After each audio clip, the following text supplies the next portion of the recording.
I'm KB with Nerdophiles. How are you? Good. Nice to meet you. Nice to meet you as well. So my first question is, what was your process for building trust and communication with Luca on this film to bring such dynamic cinematography to the forefront? I feel part of that is chemistry.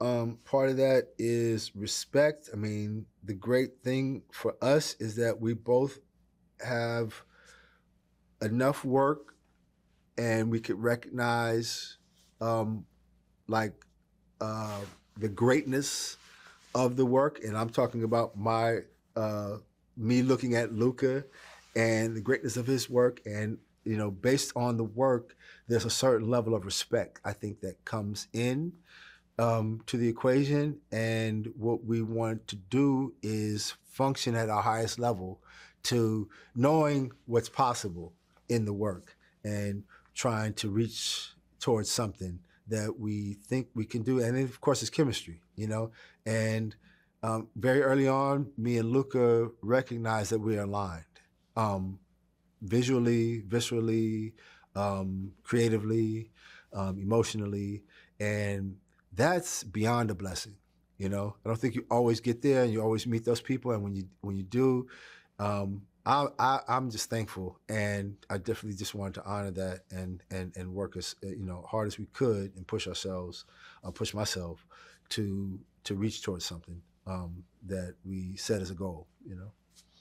Well, I love that you said visual alignment because it is stunning. It is quite stunning. So, Uh, were there any films or paintings or any other art forms that really influenced your cinematography style, particularly for this film? Yeah, yes, there were two primary influences and references that we used for this, and that's Finn Nykvist, the cinematographer who worked with Ingmar Bergman, from and the, we focused in on his work from 1961 to 1972, and then also Gordon Willis, and we focused in on his work from 1977 to 1988, and we pretty much set those as parameters for in terms of how we function technically.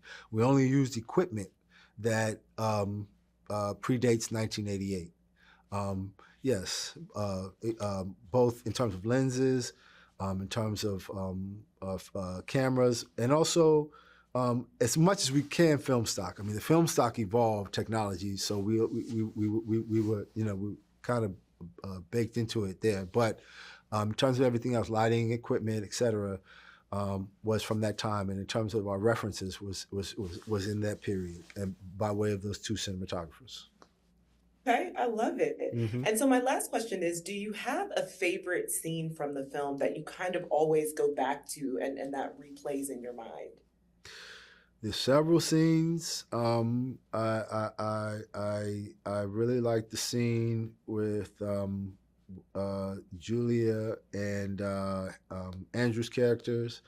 The last scene that they spend together in the loft. I know it's a rough scene, but in terms of that scene, the scene with Julia and Michael in the hospital room towards the end of the film, and then also when Julia and Michael are in his office, and she's asking him about has he ever had an issue with a patient, what the client, yeah, and the patient. So yeah, so those are kind of some intimate moments that I feel that we kind of got right emotionally, visually and emotionally.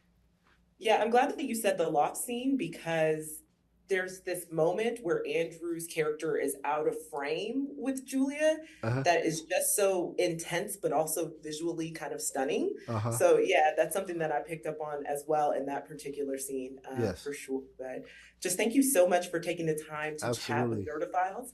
And can't wait for audiences to see After the Hunt. Oh, amazing. Thank you. Thank you. Have a great day. You too.